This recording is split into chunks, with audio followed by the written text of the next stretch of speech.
Okay, सब खुश हैं? सीरियस होके कैसे खुश हो? जो खुश हैं अपने पास वाले को एक अच्छी सी स्माइल दीजिए, अच्छी वाली, हाँ, खड़ूस वाली नहीं। Yes, praise the Lord, thank you.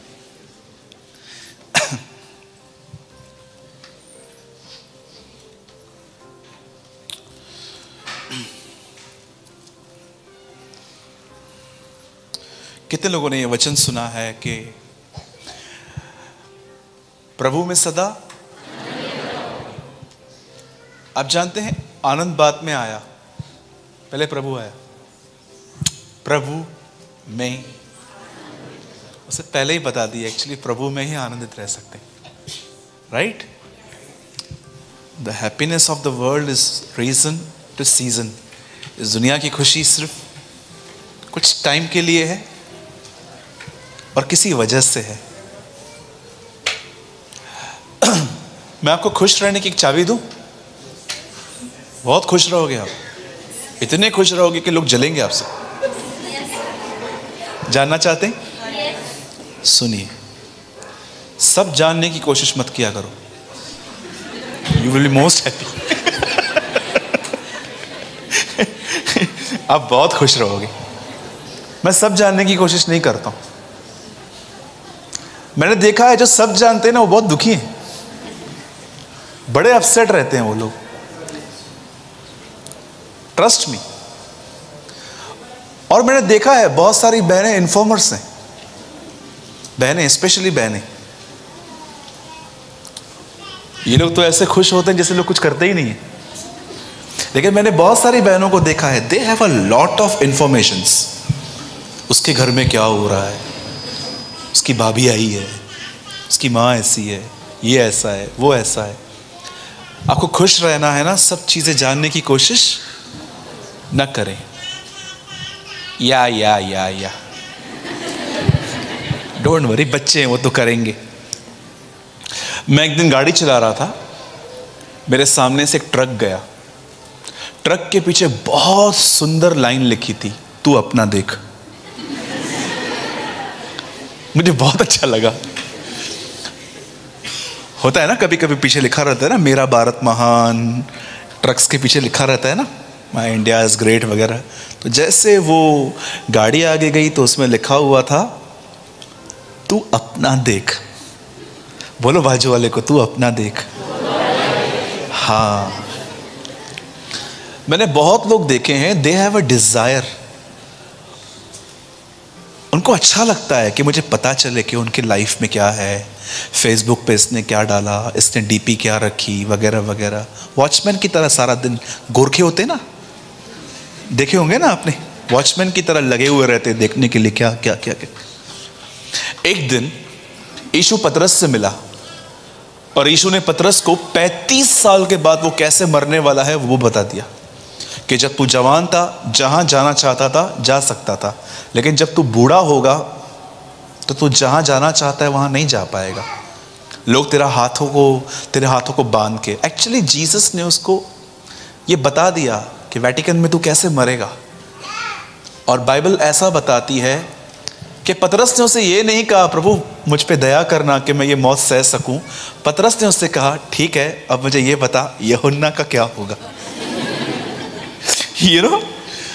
कुछ लोग हैं ना, अगर आप दुखी हो ना तो उनको मालूम है क्या लगता है कि आप भी उनके साथ दुखी होने चाहिए।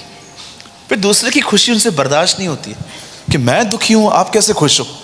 सोचो, आप जितनी मैरिड बहनें हैं, अगर आप बहुत दुखी हो और आपका पति हंस हंस के किससे बात कर रहा है, आप उसको कैसे देखते हो?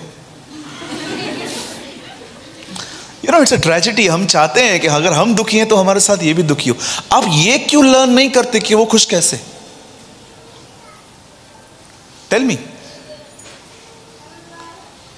आप बहुत खुश रह सकते हो अपने लाइफ में, एक डिफरेंट पर्सन बन सकते हो। Just change your focus. शाऊल ये सोच के लड़ने नहीं गया कि मैं जाऊंगा तो मैं गोलियत से बचूंगा कैसे, लेकिन जब दाऊद लड़ने गया तो दाऊद ये सोच के गया, गोलियत खुदा से कैसे बचेगा। किसी के फोकस ने उसे कितना चेंज कर दिया। एलीशा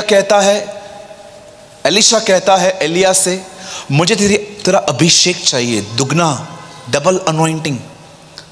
जानते हो एलिया उसे क्या बोलता है? इट्स हार्ड, ये तो कठिन चीज है लेकिन पॉसिबल हो सकती है। एक काम कर, व्हेन आई टेकन अप, मैं जब उठाया जाऊं मुझे देख लेना। अब जानते हो अभिषेक पाने से पहले एलिया ने उसे यह सिखाया, फोकस ऊपर रख। रीड इट, पढ़िए, मैं कोई डिफरेंट बातें नहीं बता रहा हूं, मैं वही बातें बता रहा हूं जो परमेश्वर के वचनों में लिखी गई हैं, सिर्फ मैंने राइट एंगल से पढ़ी है। आज लोग जानते हैं अभिषेक कैसे पाना चाहते हैं? हाथ रख दो। मैंने किसी को बोला हाथ रखूं, पैर रखूं, पूरा आ जाऊं, कुछ नहीं होगा, कुछ नहीं होगा। मैं एक दिन पंजाब में था, लोग मेरे पैर पड़ रहे थे। किसके पैर पड़ रहे हो? पैर पड़ रहे थे। मैं समझ गया लोग प्रभु को नहीं जानते। पतरस के सामने जब कुरनेलियुस गिर गया तो पतरस ने उसको हाथ नहीं रखा, आयुष्मान भव। पतरस ने उसको बोला, उठ, क्या कर रहा है ये, मैं भी तेरे समान हूं। 95 की एज में यूहन्ना ये गलतियां कर रहा था, स्वर्गदूत के सामने झुक गया और स्वर्गदूत उसको कहता है, क्या कर रहा है, मैं भी तेरे समान परमेश्वर की आज्ञाओं को मानता हूं। लिफ्ट अप, परमेश्वर के सामने झुको, उसको कहता है। आपको किसी इंसान के सामने झुकने की जरूरत नहीं है, सिर्फ एक बात याद रखो, आपको एक ही के सामने झुकने की जरूरत है, परमेश्वर, ओनली गॉड।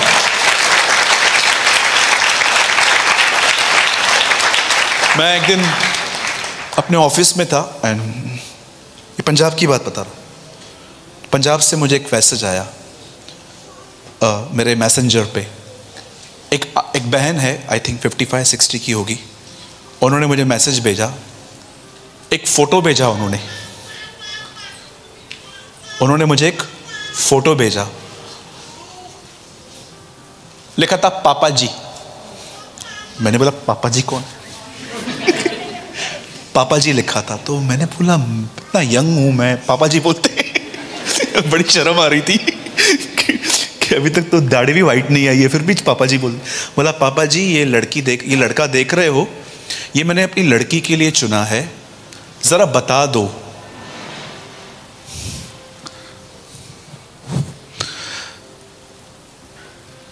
खुदा बदला है, मन नहीं बदला है।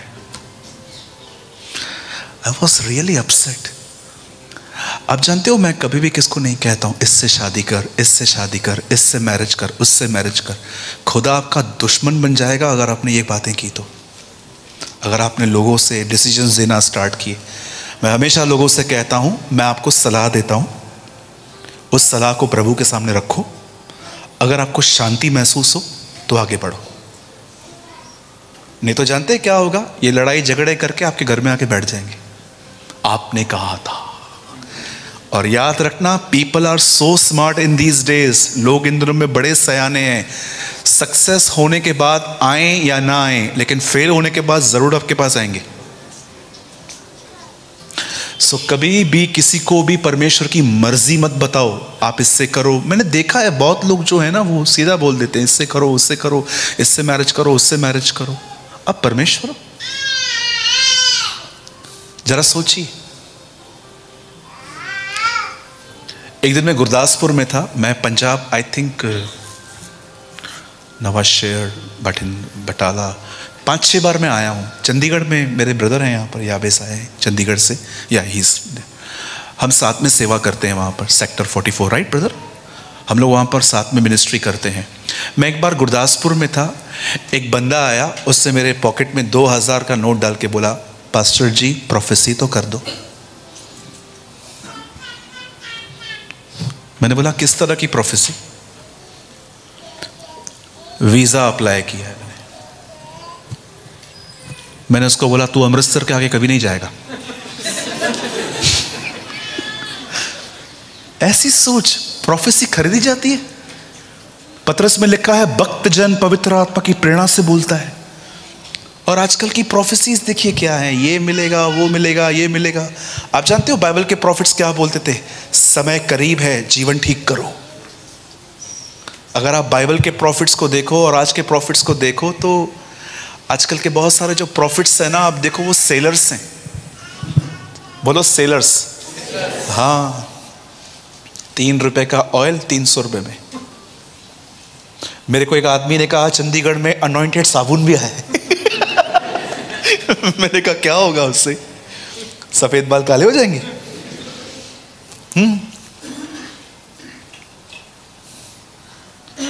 Stop all this nonsense. मैं आपको फिर से कहता हूं, ये आप एक सही कलीसिया में हो, ये कलीसिया कभी छोड़ना मत। हमेशा इस कलीसिया में बने रहना। आपको खुदा ने एक बहुत अच्छा व्यक्ति दिया है, बहुत अच्छा पास्टर दिया है जो आपको वचन में बनाए रहता है। बहुत बहुत डेंजर टाइम चालू है बाहर। मैं एक दिन एक चर्च में था, एक प्रॉफिट आया वहां पर, एंड यू नो, लोगों की जिंदगी के बारे में कुछ न बताकर वो लोगों के नंबर्स बता रहे थे। आपका पीओ बॉक्स नंबर ये है, आपका नंबर ये है, आपका नंबर वो है। और लोग ये आप जानते हो आज की मसीहत में और उनकी मसीहत में क्या अंतर था? उन दिनों में जब यीशु काम करता था, आप पढ़िए, वहां लिखा रहता था लोगों में भय छा गया। लेकिन आज तो क्या मैं आपके लिए प्रोफेसी करूं? अरे तू उनसे पूछ रहा है? पैर पड़ना, चीजें खरीदना, ये बात दर्शाई जाती है कि लोगों का मन नया नहीं हुआ है। मेरे चर्च के अंदर, इन माई चर्च, अगर मेरे कलीसिया के में कोई व्यक्ति मेरे पैर पड़े ना, मैं दो डालूं उसको। तू मेरे पैर पड़ रहा है यार? प्रभु की आराधना कर, वो उसके योग्य है। क्या बताती है अंतिम किताब? उन लोगों ने अपने मुकुट उसके पैरों पे रख दिया था। The last book of the Bible.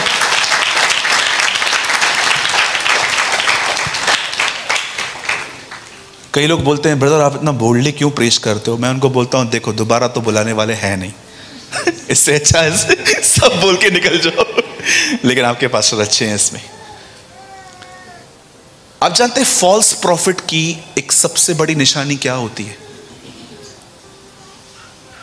झूठे भविष्यवक्ताओं की एक साइन क्या होती है? आप कैसे पहचानोगे कि कौन फॉल्स है और कौन सच्चा है? जानना चाहते हो? पक्का?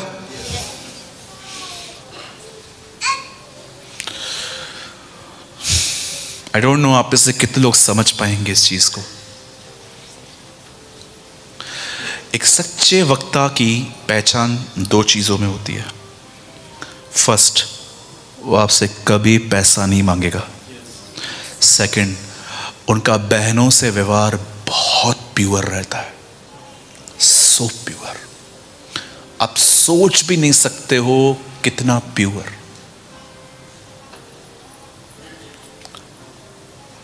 ये एक सच्चे वक्ता की निशानी होती है। पहली चीज, वो आपसे कभी पैसों की मांग नहीं करेंगे। उनका ध्यान कभी आपके ऑफरिंग में नहीं होगा, कभी भी नहीं। सेकंड थिंग, उनका बहनों के साथ व्यवहार बड़ा ही शुद्ध होता है।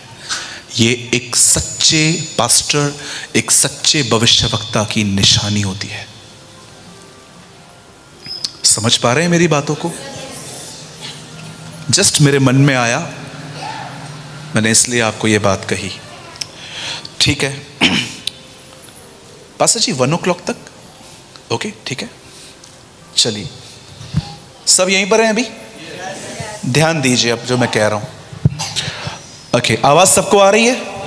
डोंट वरी, स्टार्ट नहीं किया था मैंने, आई जस्ट टॉक कैजुअली। मैं आपसे बात कर रहा था, अब मैं स्टार्ट करना चाहता हूं। और मैं चाहता हूं कि बच्चों को भी आप में से सब लोग कंट्रोल करें, कोई आगे ना आए, कोई उठे नहीं।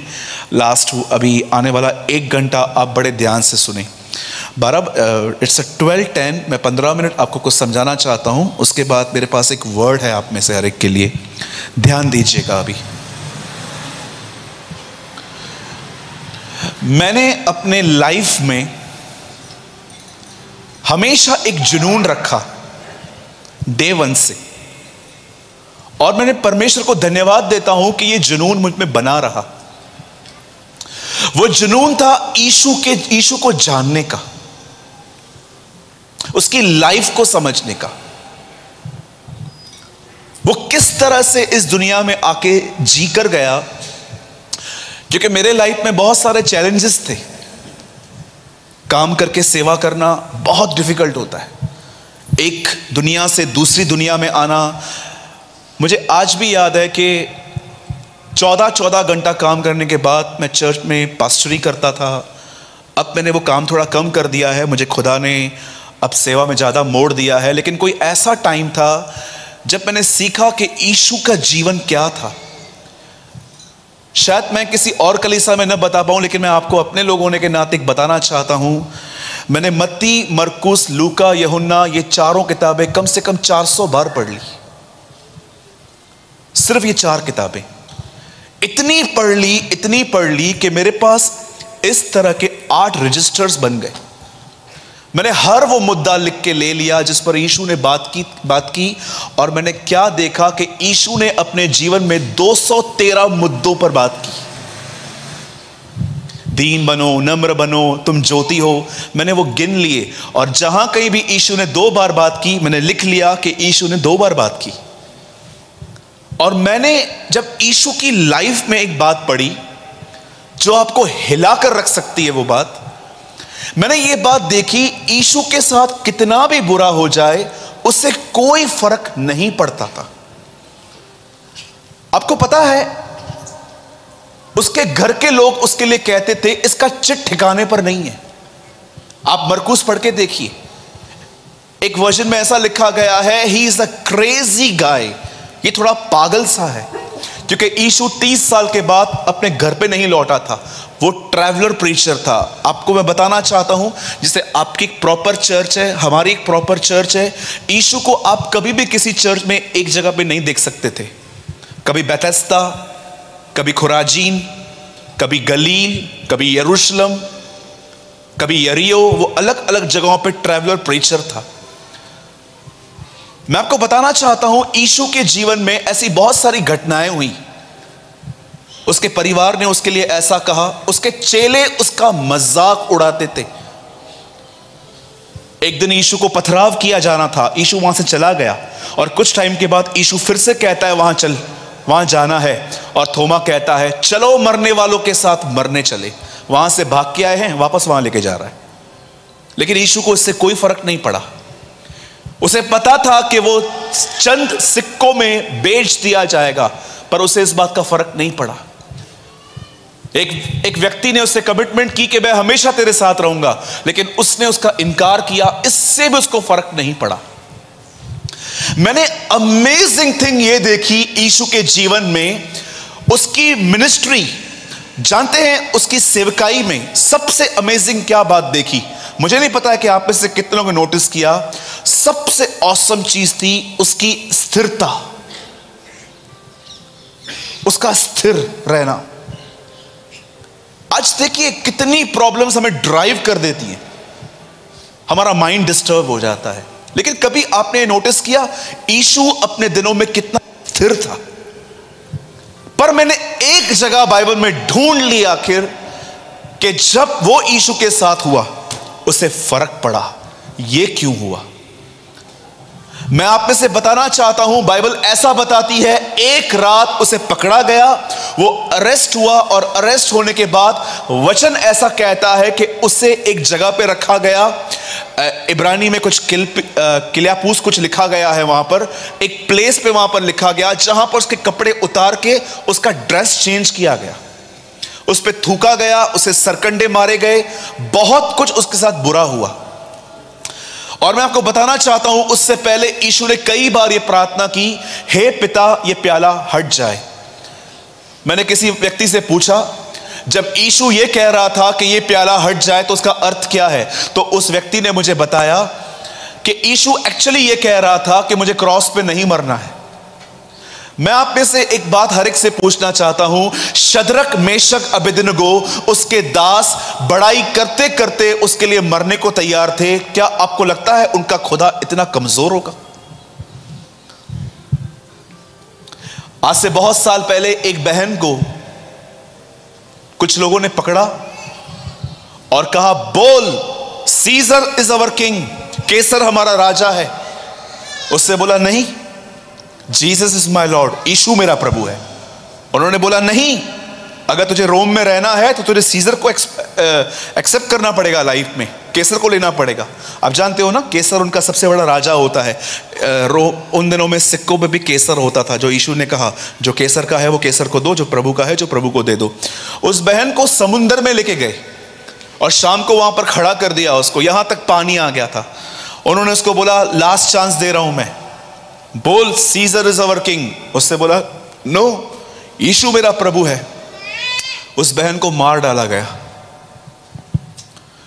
मैं आप में से हर एक को बताना चाहता हूं, बहुत ध्यान दीजिएगा इस बात पे।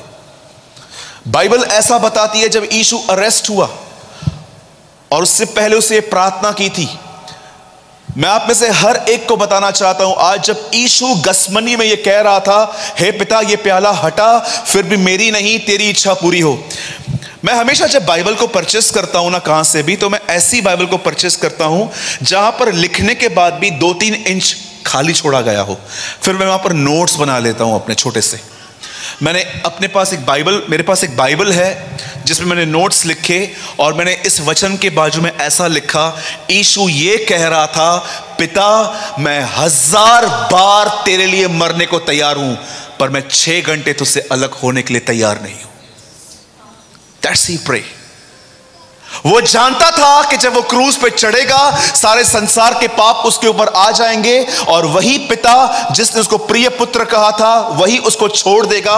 वो ये प्रे कर रहा था, पिता मैं तैयार हूं, गालियां, थूके, मार, कीले, कोई बड़ी बात नहीं है, मैं 1000 बार तेरे लिए मर ना सकता हूं, पर क्या कोई ऐसा रास्ता है कि मैं मरूं भी और तुझसे अलग ना हूं। और बाइबल ऐसा बताती है, जब वो क्रूज पे गया उससे पहली चीज वहां पर क्या कही, हे परमेश्वर, हे परमेश्वर, नॉट पिता, हे परमेश्वर तूने मुझे क्यों छोड़ दिया। आप जानते हैं पूरी लाइफ में उसे अगर किस बात पे फर्क पड़ा तो एक बात पे पड़ा, जब वो खुदा से अलग हुआ। मैं आप में से हर एक से एक बात पूछना चाहता हूं, यहां पर जितने भी लोग बैठे हैं, मैं आप में से हर एक से पूछना चाहता हूं, आपका परमेश्वर के साथ किस तरह का संबंध है। बहुत सारे लोगों का संबंध पास्टर से अच्छा रहता है, कलीसिया के लोगों से अच्छा रहता है, पर आज सवाल यह है, आपका खुदा के साथ कैसा संबंध है। मैंने कुछ समय पहले एक वीडियो डाला था YouTube पे, संबंध सहभागिता की मांग करता है। अगर जिस संबंध में, हमारे बॉम्बे की कलीसिया हमेशा ऐसे पूरी होती है लास्ट में, पिता का प्रेम, हमारे प्रभु यीशु मसीह का अनुग्रह और पवित्र आत्मा की सहभागिता। मैं आपसे पूछना चाहता हूं, क्या आपकी परमेश्वर के साथ सहभागिता है। आप में से कितने लोगों ने इस अमेजिंग मिनिस्ट्री को देखा, जब यीशु सामरी स्त्री से मिला तो वो उसे कहता है, मेरे पास एक जल है तुझे देने के लिए। जब वो जक्कई से मिला तो वो उसे कहता है, तेरे घर में उद्धार आया है। आप जानते हो यीशु के पास लोगों के लिए बने हुए नोट्स नहीं होते थे जैसे हमारे पास ये नोट्स हैं। उसके पास हर व्यक्ति के लिए खुदा से रहमा होता था। अगर आप उसके सामने खड़े हो जाओ तो वो आपको वो नोट्स नहीं खोलेगा, वो जान लेगा उसी समय कि पिता आपके लिए क्या बोलना चाह रहा है। That's relationship. कितने लोग हैं, मैं आपसे एक सवाल पूछना चाहता हूं, यहां पर कितने लोग हैं जिनको यह महसूस होता है कि आप खुदा से ज्यादा आज भी लोगों से ही बातें करते रहते हो। होल डे चप्पड़ चप्पड़ चप्पड़ चप्पड़ चप्पड़ चप्पड़। टेल मी, बहुत सारे सेवक इन दिनों में पाप की वजह से नहीं, अधिक सेवा करने की वजह से बैकस्लाइड हो गए। ट्रस्ट मी, बॉम्बे की बात बता रहा हूं मैं। उसके घर में, इस चर्च में, उस चर्च में, इधर जाएंगे उधर जाएंगे, घोड़े पे घूमते रहते। एक दिन प्रभु तुमसे घोड़ा ही खींच लेगा। Trust me.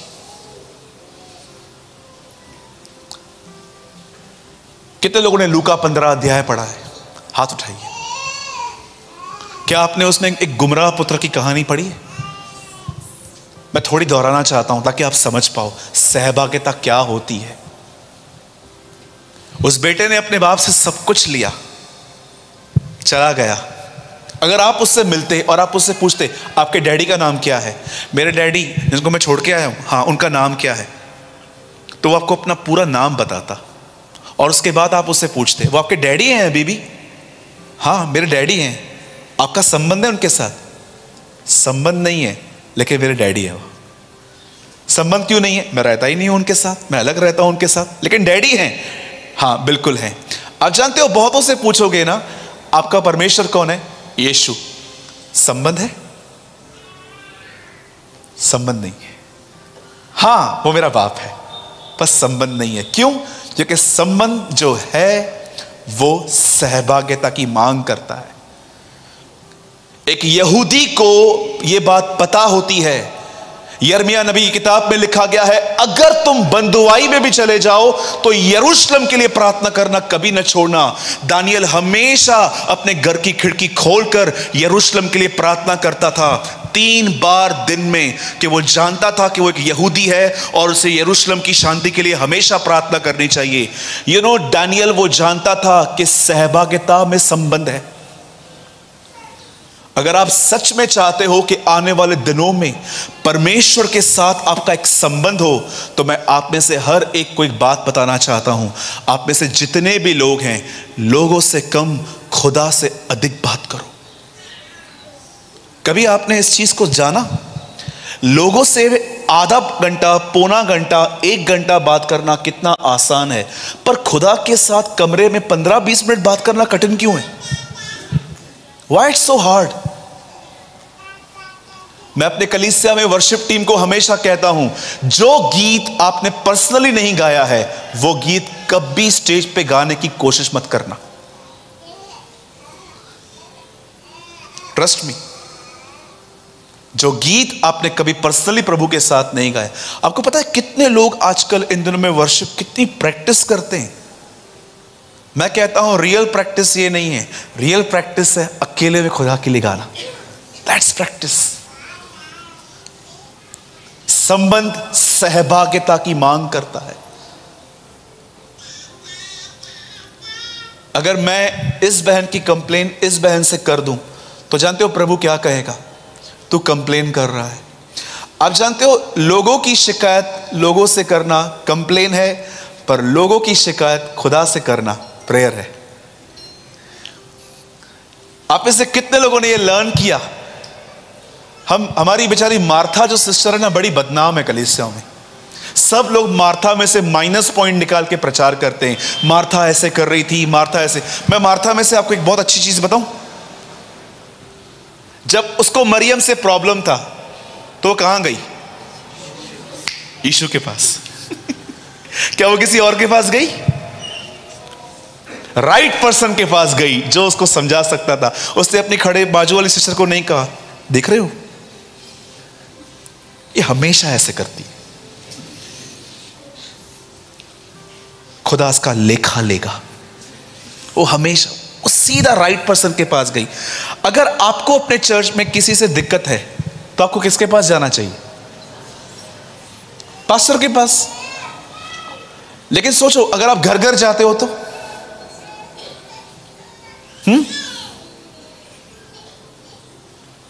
एक दिन मैंने अपनी कलीसिया में अपनी बहनों को जानते कैसे परखा? एक नई बहन को मैंने आगे बुलाया और मैंने कहा आप सब प्रे करो। और जब वो प्रे करने लग गई, सब पुरानी पुरानी बहनें,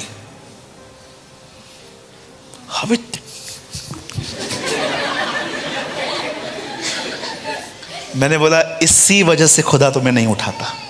ये कारण है, जलन होता है ना। एक बहन बाल स्ट्रेट करवा के बीच में आके बैठ जाए, सब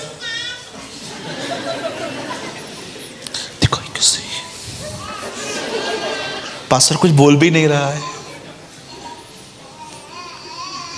जब यीशु बहुत छोटे थे ना, मैं एबी की, जैसे पास्टर जी का लड़का है एबी, जब यीशु इतना छोटा था ना, बहुत छोटा, एक्चुअली सिर्फ 8 दिन का था। आप में से कितने लोग ये बात जानते हैं, किसी ने यीशु के लिए भी भविष्यवाणी की थी? Do you know? शिमोन नामक एक व्यक्ति था, उससे जानते हैं यीशु के लिए क्या भविष्यवाणी की थी? इस बालक की वजह से बहुतों के गुप्त विचार प्रकट हो जाएंगे। Because of this boy the thoughts will many will exposed. बहुत सारे कई बार परमेश्वर आपके लाइफ में कुछ ऐसा होने देता है ताकि आपको आप पे प्रकट करे कि आप कौन हो। Trust me. तो मेरे भाइयों, मेरी बहनों, मैं आपको सिर्फ इस सेकंड सेशन में थोड़ा काउंसलिंग देना चाह रहा हूं कि परमेश्वर के साथ जो है अधिक से अधिक बात करो, आप सामर्थी हो जाओगे। ट्रस्ट मी, आप इतने मजबूत हो जाओगे, इतने ताकतवर हो जाओगे। मैं आपको सच कहता हूं, आपके पहुंचने से पहले लोग चंगे हो जाएंगे।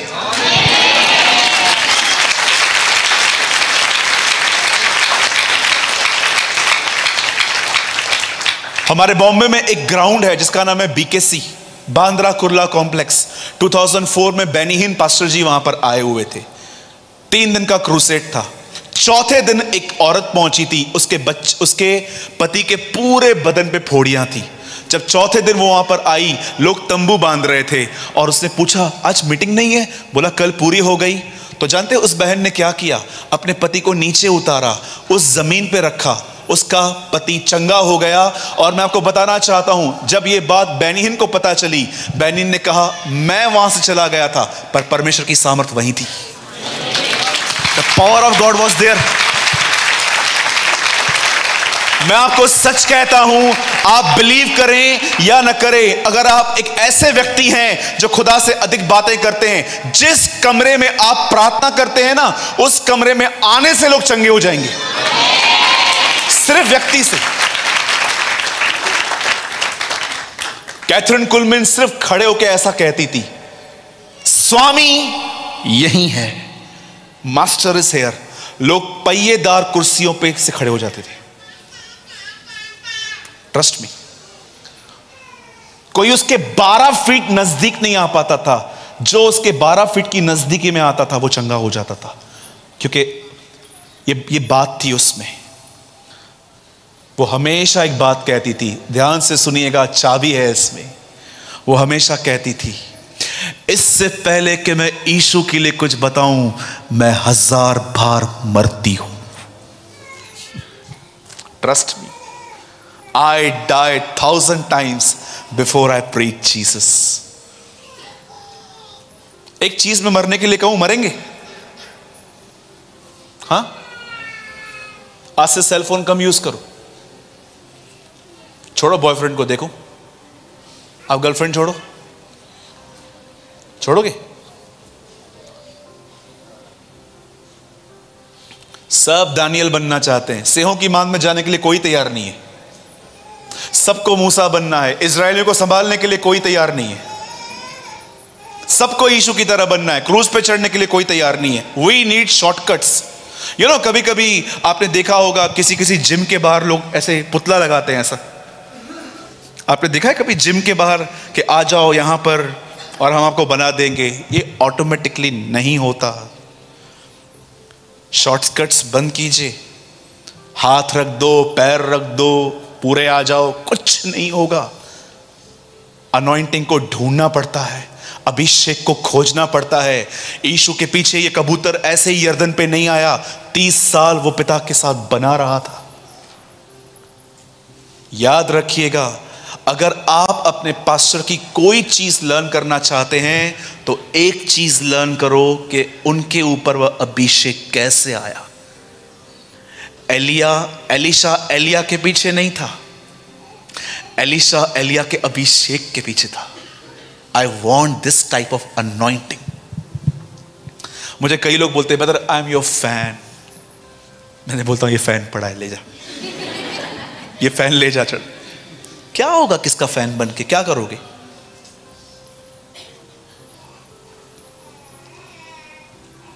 मुझे बताइए फैन बन के क्या करेंगे किसी का? मुझे रत्ती भर खुशी नहीं होती है जब मुझे लोग बोलते हैं क्या प्रचार किया ब्रदर, जबरदस्त, प्रेमानी ब्रदर आ रहे हैं, क्या प्रचार। आपको मैं सच कहता हूं, मुझे रत्ती भर खुशी नहीं मिलती है।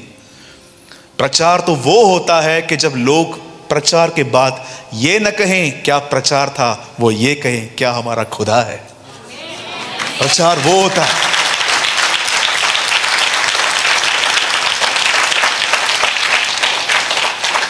मैं आपको सच कहता हूं, इन दिनों में एक नया वर्ड आया है, I am your fan. Fan पे चढ़ जाओ, कुछ नहीं होगा। फैन बना के फैन बनो, ये बनो वो बनो, कुछ नहीं होगा। जानने की कोशिश करो उस व्यक्ति के पास ये चीज कहां से आई, कितनी देर वो दुआएं करते हैं, कितने देर वो प्रेयर में रहते हैं। किसी के डिवोशन को समझने की कोशिश कीजिए। मैं आपको एक सत्य घटना बताता हूं, बड़े ध्यान से सुनिएगा। मेरे कलीसिया में 2 भाई हैं, उन दोनों ने सेम डे पे बैप्टिज्म लिया था मुझसे। आज उनको मेरे कलीसिया में 6 साल हो गए हैं। एक को मैंने इतनी जबरदस्त ग्रो करते हुए देखा है कि प्रभु ने मुझे लीड किया कि मैं इसको चर्च की कोई जिम्मेदारी सौंपूं।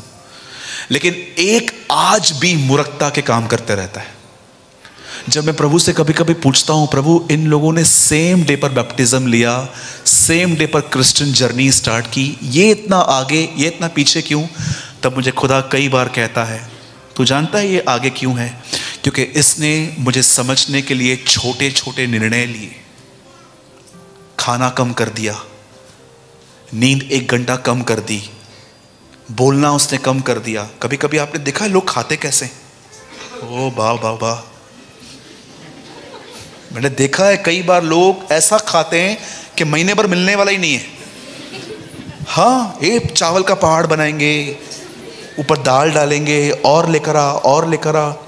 मैं लास्ट टाइम जब पंजाब आया था, किसी भाई ने मुझे आलू की रोटी पे इतना मक्खन, मैंने बोला रोटी खाऊं मक्खन खाऊं, इतना मक्खन देते जा रहे थे। तो मेरे साथ एक भाई थे, वो खाते जा रहा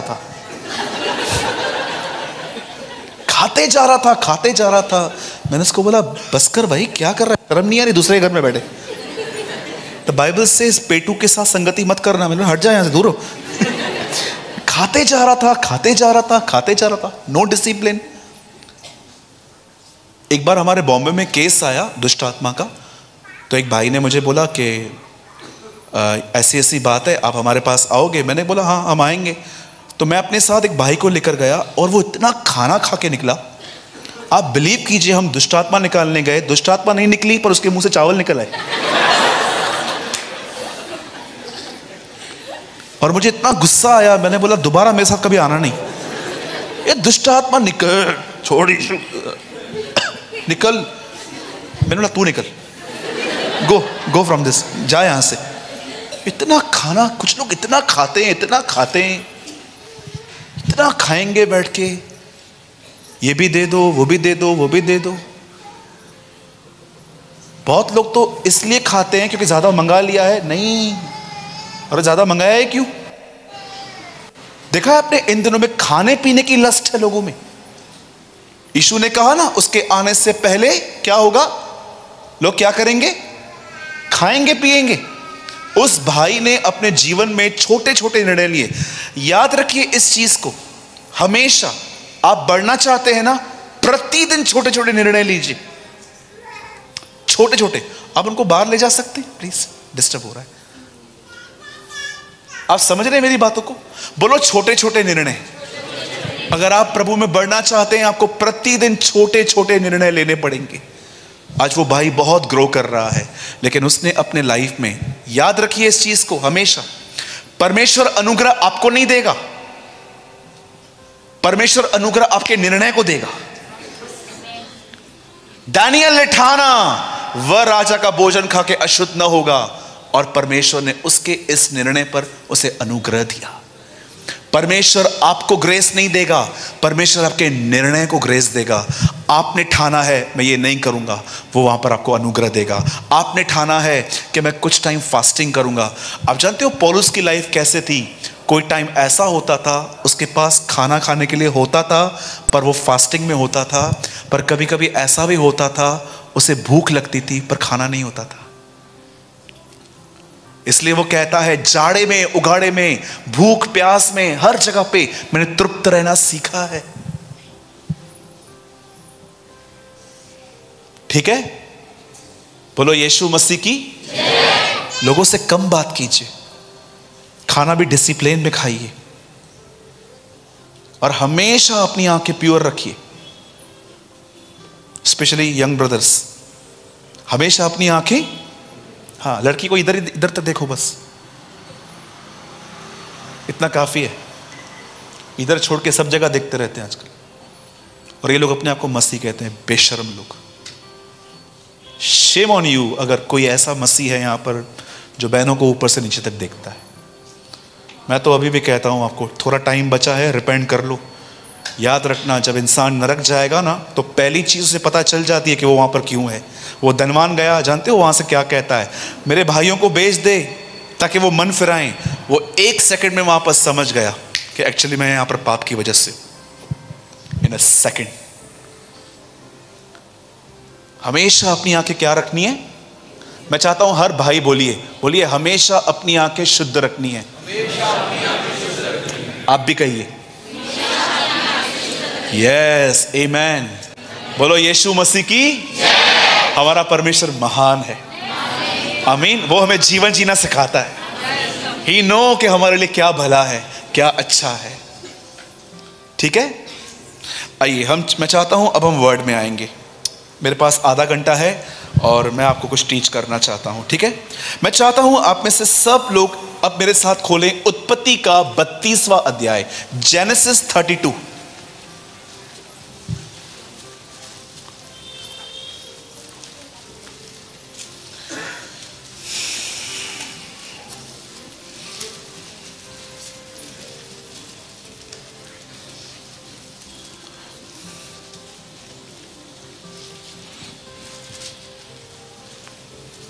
please open with me genesis 32। उत्पत्ति। कोई उर्दू पढ़ता है यहां? द बुक ऑफ पैदाइश 32। सब ओपन कर लीजिए। ये प्रकाशित वाक्य के बाद आता है। हाँ, वापस चालू करो ना, आएगा ना। आप लोग हंसते नहीं हैं, दुखी हैं? सब खुश है ना? okay.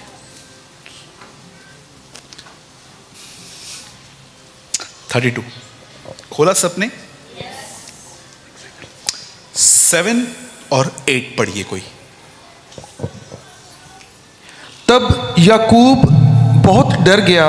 तब याकूब बहुत डर गया। बोलिए बहुत डर गया। बहुत डर गया और संकट में पड़ा, और ये सोचकर अपने साथियों के और भेड़ बकरियों के और गाय बैलों और ऊंटों के भी अलग अलग 2 दल कर लिए कि यदि एसाव आकर पहले दल को मारने लगे तो दूसरा दल भागकर बच जाएगा।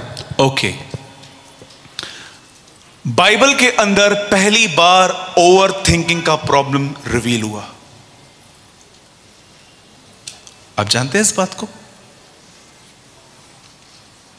अगर आप बाइबल के अंदर किसी ऐसे व्यक्ति को ढूंढना चाहते हैं जो बहुत सोचता था, तो वो याकूब था। चलिए मैं स्टार्ट कर रहा हूं आपको एक्सप्लेन करना, और मैं चाहता हूं कृपया आप आधा घंटा बड़ा ध्यान दीजिए। बाइबल ऐसा बताती है इब्राहिम से इसहाक पैदा हुआ,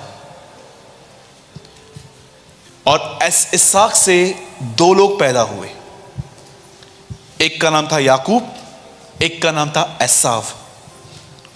और बाइबल ऐसा बताती है, बाइबल साफ कहती है, याकूब नाम का मतलब होता है ग्रैबर।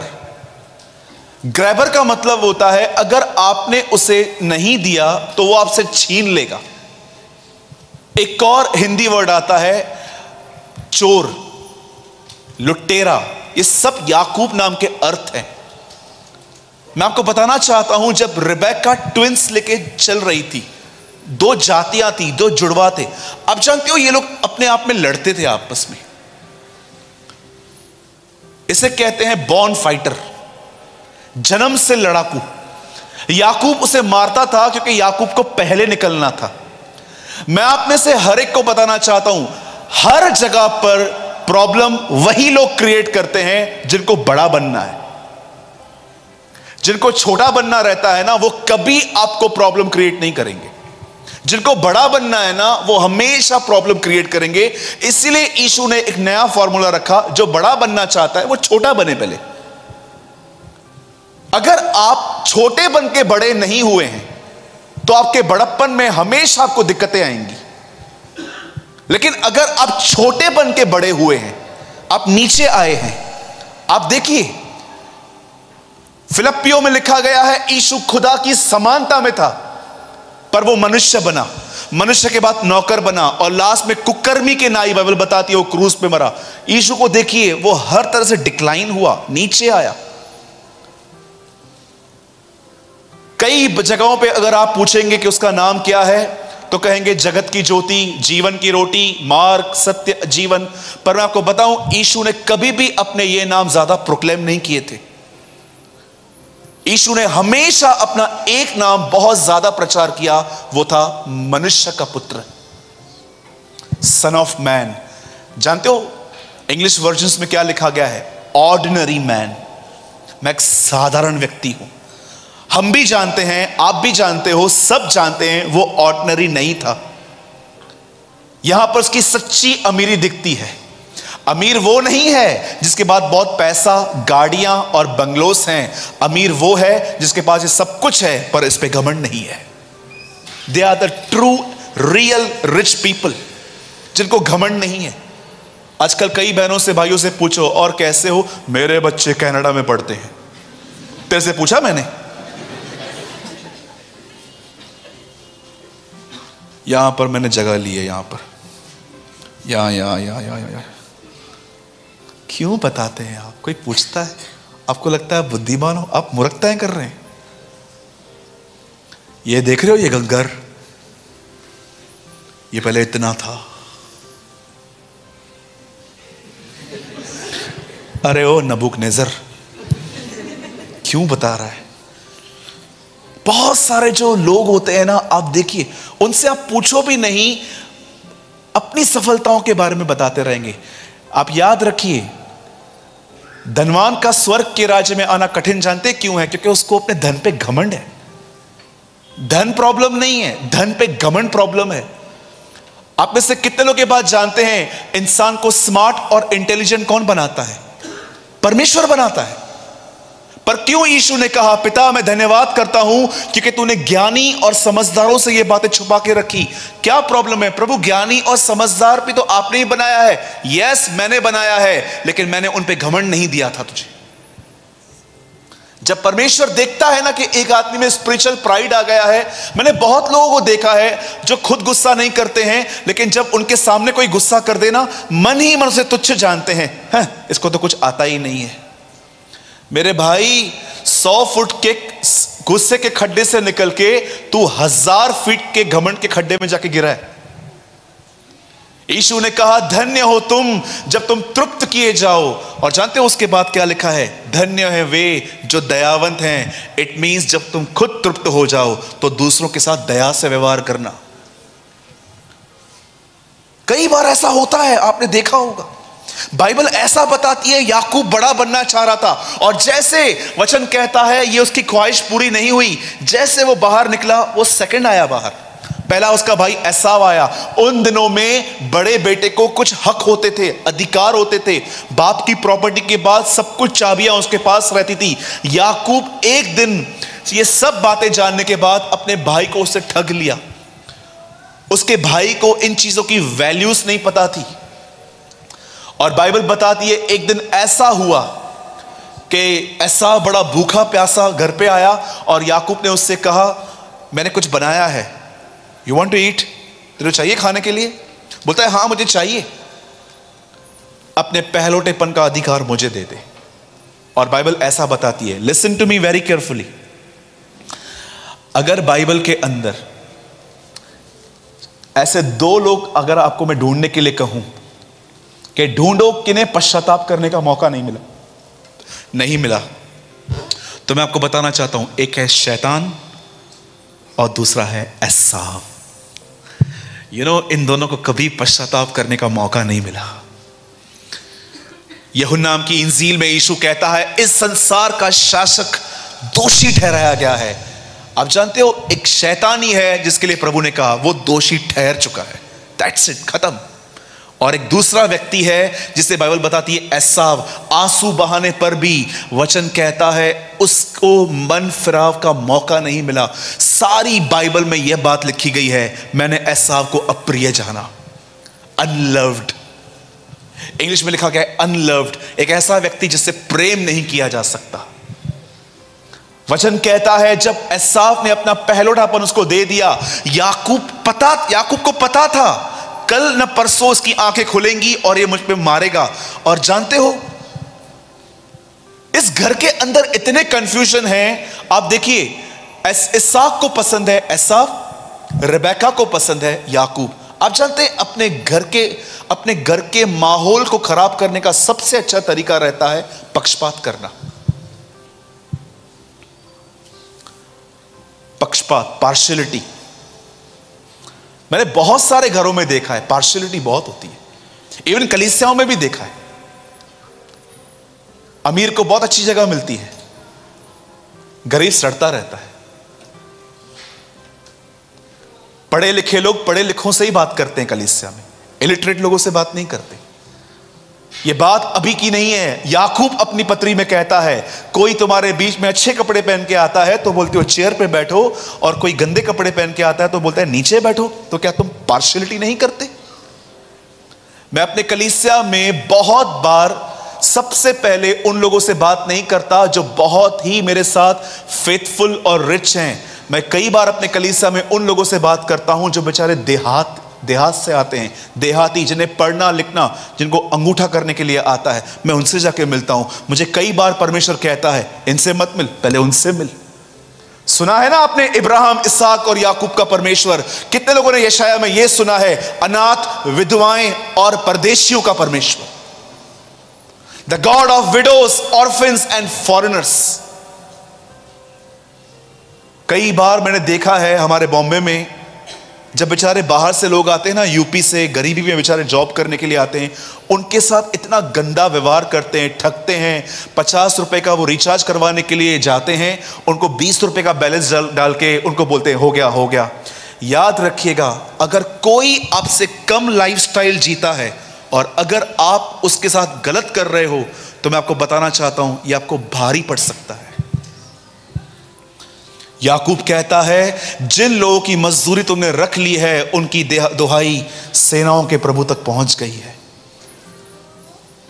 मैं कई बार जब देखता हूं कि मुझसे कोई कम व्यक्ति है जो मुझसे कम लाइफस्टाइल जीता है और वो मुझे ऑफरिंग दे रहा है, आप बिलीव कीजिए वो ऑफरिंग मैं खुद पे खर्च नहीं कर पाता हूं। मैं सोचता हूं प्रभु बेचारे इतने गरीब हैं, उन्होंने मुझे दिया है, मैं चर्च में डाल देता हूं। मैं बोलता हूं नहीं प्रभु, जब ये इतने नीचे गए हैं तो मुझे कितना जाना चाहिए। Trust me. यही रीजन था कि यीशु कई बार विधवाओं की उन ऑफरिंग को प्रेस करता था कि उन्होंने सबसे बढ़कर दिया, पर इन्होंने अपना जो था सब डाल दिया। आप जानते हैं याकूब जानता था कि प्रॉब्लम होगा और वो अपने बाप के पास जाके कहता है पप्पा, यस सन, ब्लेस मी। तू कौन है? मैं एसाव हूं। नहीं, तू याकूब लग रहा है। नो नो नो नो, मैं एसाव हूं। वो भी उन दिनों में धुंधला सा उसको दिखता था और उसने अपने भाई को चीट किया। अब देखो बाप को चीट किया। बाप को चीट करने के बाद अब ये आया है अपने मामा लाबान के पास। बोलिए लाबान। मेरे पीछे बोलिए, अगर मैं याकूब हूं तो खुदा मुझे लाबान से भी मिलवाएगा। अगर आप चीटर हो ना, खुदा आपको आपसे बड़े चीटर से मिलवाएगा, क्योंकि प्रभु जानता है कौन कैसे सुधरेगा।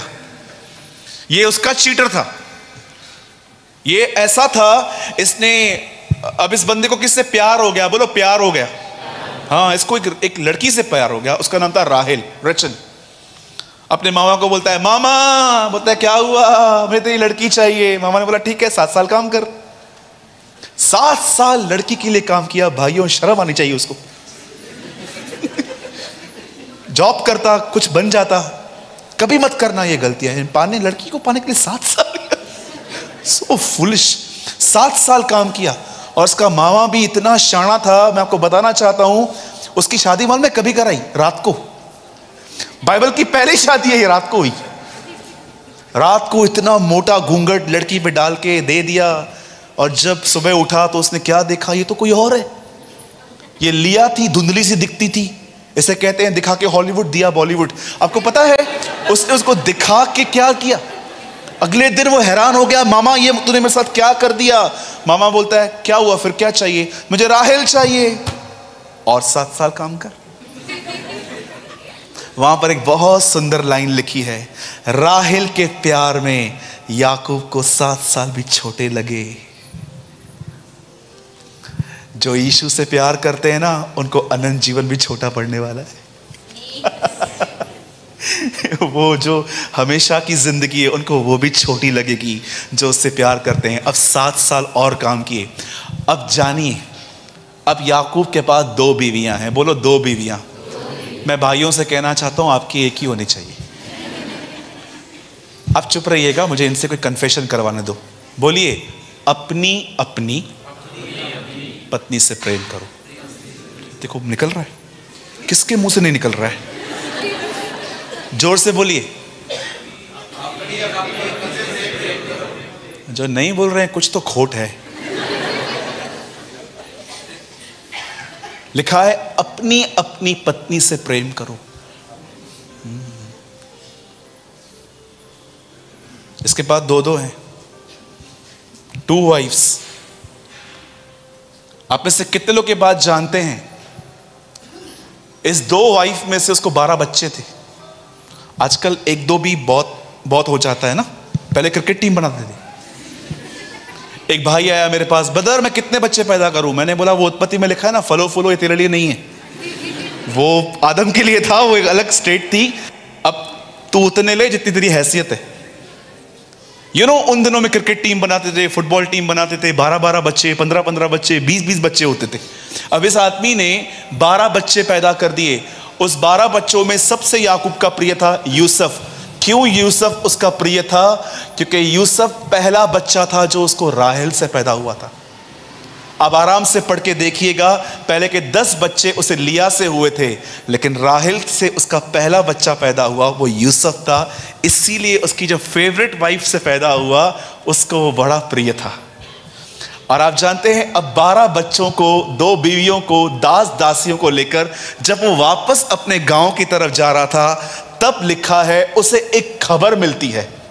और उस खबर में उसे पता चलता है कि उसका भाई उससे मिलने के लिए आ रहा है। उसे बड़ा डर लगा। 20 साल हो गए घटना को। 20 साल के बाद उसे घटना याद आ रही है कि अब मैं मार खाऊंगा, अब मैं छोड़ा नहीं जाऊंगा।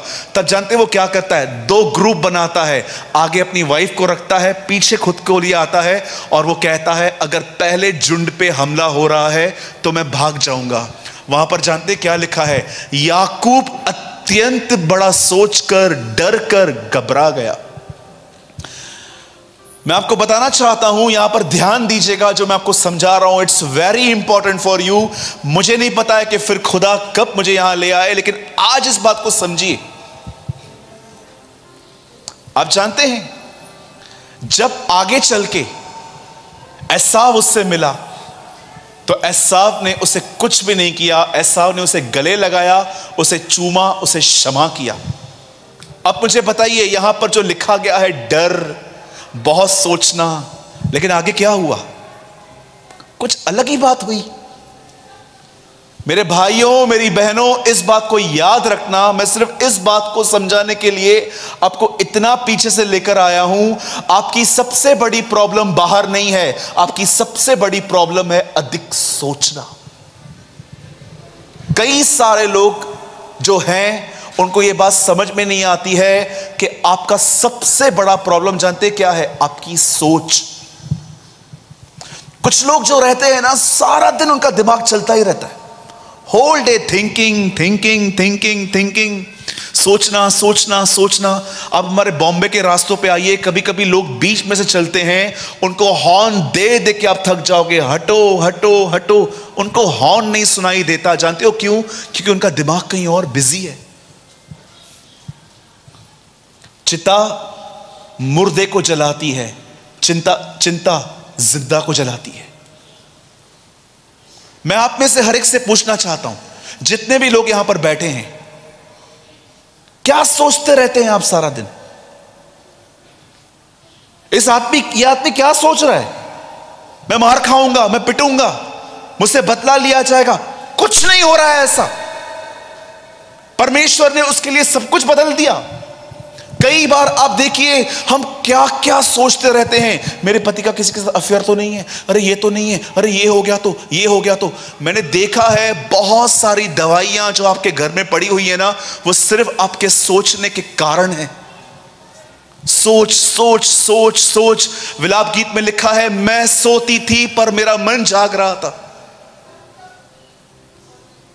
आप जरा सोचिए, क्या आपने इस प्रॉब्लम के साथ डील की है? क्यों आपको इतने अननेसेसरी थॉट्स आते हैं, इतने ख्याल आते हैं? हमारे बॉम्बे में एक लड़की को किसी ने मजाक मजाक में बोल दिया, तुझे कुछ सब्जेक्ट में केटी लगेगी, तू उसमें फेल हो जाएगी। इस बात को सोच के वो इतना हैवी हो गई कि मैं फेल हो जाऊंगी, मेरी जो सहेलियां हैं वो नेक्स्ट स्टैंडर्ड में चली जाएंगी, मैं फेल हो जाऊंगी, मैं यहां पर बैठूंगी।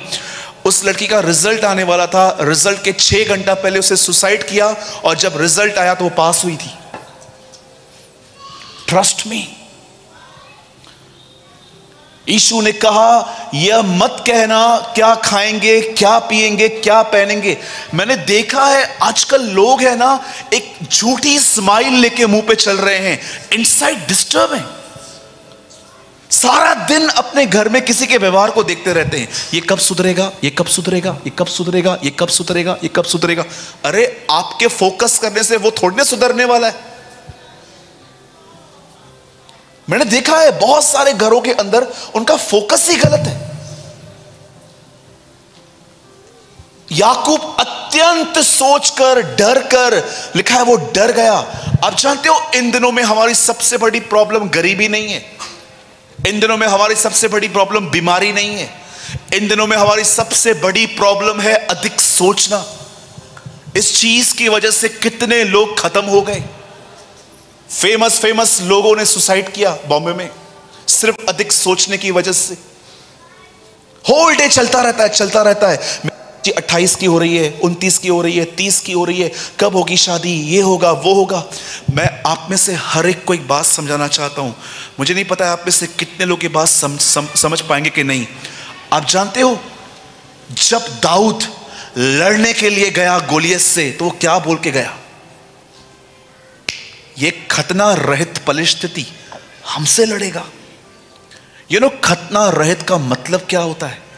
इब्राहिम के खानदान में जब कोई लड़का पैदा होता था तो उसका खतना होता था, और उस खतने की वजह से वो वाचा से बन जाता था। वो कहता है ये खतना रहित, इसके साथ कोई वाचा ही नहीं है, और ये हमसे लड़ेगा जिसके साथ वाचा बंधी हुई है। दाऊद अपने बलबूते पे नहीं गया लड़ने के लिए, दाऊद वाचा के बल पे लड़ने के लिए गया कि हम जानते हैं कि खुदा हमारे साथ है। आगे चल के एक राजा आता है, वो परमेश्वर से कहता है प्रभु मैं लड़ने के लिए जाऊं। परमेश्वर कहता है जा, तू जीतेगा, लेकिन याद रखना ये कृपा मैं इसलिए कर रहा हूं क्योंकि आज से 500 साल पहले एक व्यक्ति था जो इन दिनों में कब्र में सोया हुआ है, मैं उसकी वजह से अपनी वाचा का पालन करूंगा तुझसे। दाऊद। अरे हम वो लोग हैं जो प्रभु भोज लेते हैं, हम उसकी वाचा के बागी लोग हैं, हमने उसके नाम का बपतिस्मा लिया है, और हम इतना सोचते हैं ये क्या होगा, वो क्या होगा, ये क्या होगा, वो क्या होगा। आप में से कितने लोगों ने बाइबल का पहली आयत पढ़ी है? इब्राहिम इब्राहिम की संतान, दाऊद की संतान, यीशु मसीह की वंशावली। आप जानते हो नया नियम इन 3 लोगों से शुरू होता है। इब्राहिम जो कहता है मैं और ये लड़का जा रहे हैं और वापस आएंगे। वो जानता था ये नहीं मरेगा, खुदा इसे मुर्दों में से जिला सकता है। दाऊद लड़ने से पहले कहता है वह खतना रहित मुझे क्या कर पाएगा। और यीशु अपने मरने से पहले कहता है मैं मरूंगा परंतु जी उठूंगा। बाइबल ऐसे लोगों से शुरुआत होती है जो विश्वास से जीते थे। They live by faith.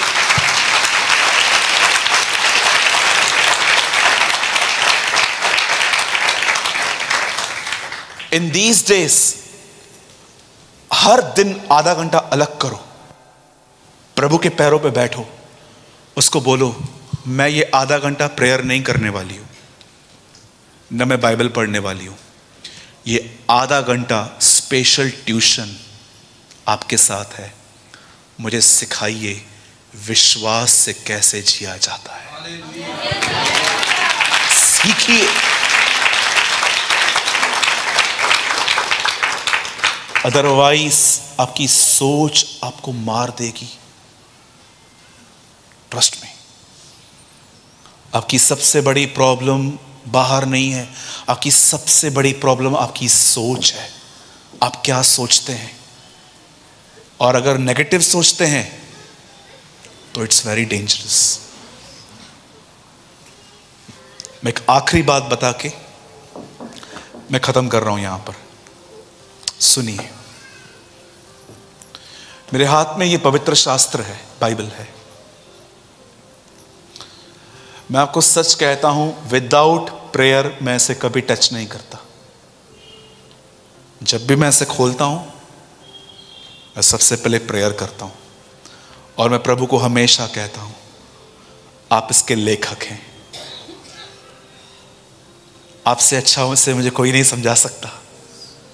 आप इसे कितनों के बाद जानते हैं। यीशु मुर्दों में से जी उठने के बाद एक दिन अपने चेलों पे प्रकट हुआ। सब ध्यान दीजिएगा, लास्ट पॉइंट है ये। यीशु मुर्दों में से जी उठने के बाद अपने चेलों पे प्रकट हुआ इमाउस के मार्ग पे। और जानते हो वहां पर क्या लिखा गया है? यीशु ने उनकी आंखें बंद कर रखी थी, और यीशु उनको कहता है क्या बात कर रहे हो? वो कहते हैं क्या आपको नहीं पता इन दिनों में यरूशलेम में क्या हुआ? एक व्यक्ति ने अपने आप को मसीह कहा, वो मारा गया, गाड़ा गया, और अब हम चिंताओं में हैं क्योंकि कुछ बहनों ने हमें कहा है कि वो जी उठा है। तब यीशु उनको कहता है हे मत्तीमंदों, तुम नबियों की बातों को क्यों नहीं समझ पाते? उसके बाद लिखा है यीशु ने भजन संहिता, मूसा की किताबें और नबियों की किताबें में जो कुछ लिखा था वो उनको समझा दिया। मैं आप में से हर एक से एक सवाल पूछना चाहता हूं। जब यीशु उन्हें वचन समझा रहा था तब यीशु ने उनकी आंखें क्यों बंद रखी थी?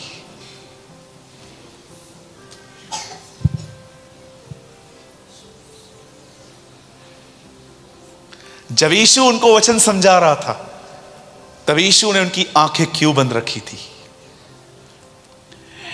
यीशु चाहता था लोग उसे सामने देखने से अधिक उसके वचन में देखें। आपको पता है,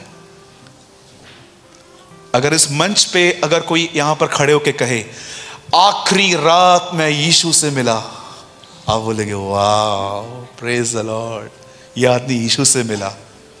लेकिन एक दूसरा भाई भी आए और आके कहे मैं कभी यीशु से नहीं मिला हूं, लेकिन जो उसके वचन में लिखा है मैं उसका पालन करता हूं, आपको लगेगा ये इतना आत्मिक नहीं है।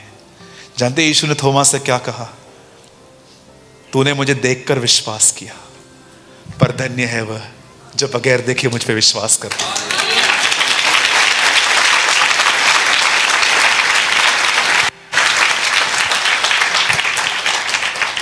मैं इस बात को कैंसिल नहीं कर रहा हूं कि हमें यीशु को नहीं देखना चाहिए, पर कितने लोग हैं जो यीशु को वचनों में देख पाते हैं? Tell me. मैं हमेशा यीशु को वचनों में देखने की कोशिश करता हूं, क्योंकि मुझे पता है अगर यीशु से मेरी मुलाकात हो भी गई ना, मुझे वापस उसके वचनों में लौटना पड़ेगा। उस दिन जब यीशु उनसे मिला, तब यीशु ने उनकी आंखें जानते क्यों बंद की? क्योंकि यीशु जानता था अगर मैं इनकी आंखें खोलूंगा तो ये वचनों को नहीं समझेंगे, ये सिर्फ मुझे देखते रहेंगे और मैं जो समझाना चाहता हूं वो ये नहीं कर पाएंगे। इसलिए यीशु ने उनकी आंखें बंद की ताकि वो वचन को समझ पाएं। मैं आप में से हर एक को जो इन दिनों में ओवर थिंकिंग के प्रॉब्लम से, अधिक सोचने की तकलीफ से गुजर रहा है, मैं आप में से हर एक को एक सलाह देता हूं। मैं आज्ञा नहीं देता क्योंकि आज्ञा से परमेश्वर दे सकता है। मैं आपको एक सलाह देता हूं, be a diligent student of the Bible. Bible के एक अच्छे विद्यार्थी बनिए। हर दिन एक क्वालिटी टाइम निकालिए, अपने हाथ में पेपर लीजिए, पेन लीजिए, एक अध्याय पढ़िए और जो कुछ उसमें से आप सीख रहे हैं वो लिखना सीखिए। आपको पता है इन दिनों में बहुत सारे लोग बाइबल नहीं पढ़ते। सो मैनी, बहुत सारे लोग आप देखिए, बहुत सारे जो लोग होते हैं इन दिनों में बाइबल नहीं पढ़ रहे हैं। एक पास्टर एक घर में गया, जब उनके सामने खाना रखा गया और जब वो बहन खाने के बाद उनकी चीजें उठा रही थी तो उसने क्या देखा? चम्मच नहीं है। तब उसने पति को कहा पास्टर ने चम्मच चुराया है। तो उसे बोला चुप कर, नहीं बोलते ऐसा। नेक्स्ट ईयर पास्टर जी को फिर से बुलाया गया और इस बार बहन ने उससे पूछ लिया, बोला पास्टर जी अगले साल आपने हमारा चम्मच चुराया था ना? जानते हो पास्टर ने क्या बोला? नहीं बहन, मैंने चुराया नहीं था, वो मैंने आपकी बाइबल में रख दिया था। 1 साल तक उससे बाइबल नहीं खोली थी। क्रिसमस में केक खाने के लिए सब आ जाते। जिस दिन कलीसिया में खाली मालूम पड़े कि आज बिरयानी मिलने वाली है, ओ बाजू वाले को भी चल चल चल बिरयानी मिलेगी, चल बिरयानी मिलेगी। परमेश्वर का राज्य खाना पीना नहीं है, परंतु धर्म, मेल मिलाप और परमेश्वर की सामर्थ है। यीशु ने 5000 लोग को खाना जानते हो कब दिया? जब उन्होंने प्रॉपर मीटिंग अटेंड की थी। 3 दिन वो उनके साथ रहे, तब यीशु ने कहा अब इनके भोजन के लिए परोसो, इनके लिए कुछ करो। बची हुई रोटियां भी उसने उठा ली थी। कोई पूछता है ना बची हुई रोटियां क्यों उठाई? अरे जिसे वो तोड़ता है उसे वो कभी छोड़ता नहीं। जिसे वो तोड़ता है ना उसे कभी वो छोड़ता भी नहीं।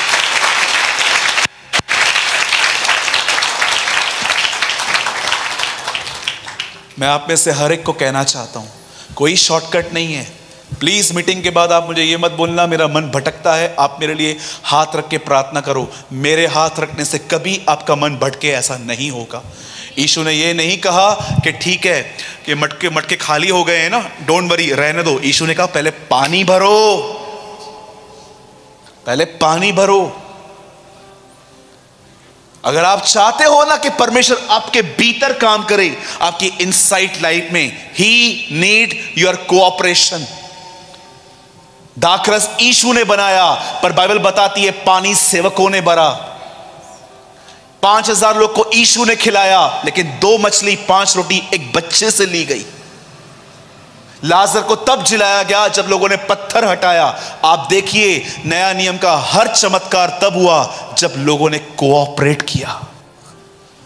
अगर आप चाहते हो ना कि आपका मन बदले, आपकी सोच बदले, आपका मन नया हो, मैं आपको बताना चाहता हूं परमेश्वर को आपका कोऑपरेशन चाहिए। और वो कोऑपरेशन है अपनी सुस्ती से लड़कर प्रतिदिन उसके चरणों में बैठकर उसके वचन को पढ़ना। अदरवाइज मैं आपको सच कहता हूं, ये मन आपको पता नहीं कहां ले जाएगा। द बाइबल सेज अगर कोई विपत्ति के समय साहस छोड़ दे तो वो कमजोर है। जब तकलीफ आई और आप कुड़कुड़ाने लग गए, आप शिकायत करने लग गए, चर्च चेंज करने लग गए, कुछ नहीं होगा। आपकी रियल प्रॉब्लम आपकी सोच है। कुछ लोग बड़े नकारात्मक होते हैं। अगर आप बोलोगे ना बाजू में यहां पर बैंक लूट ली गई, किसने? मैंने थोड़ी ना लूटा। हर चीज अपने ऊपर लेंगे, हर चीज अपने ऊपर ले लेंगे। बहुत लोग नेगेटिव होते हैं, बोलिए नेगेटिव।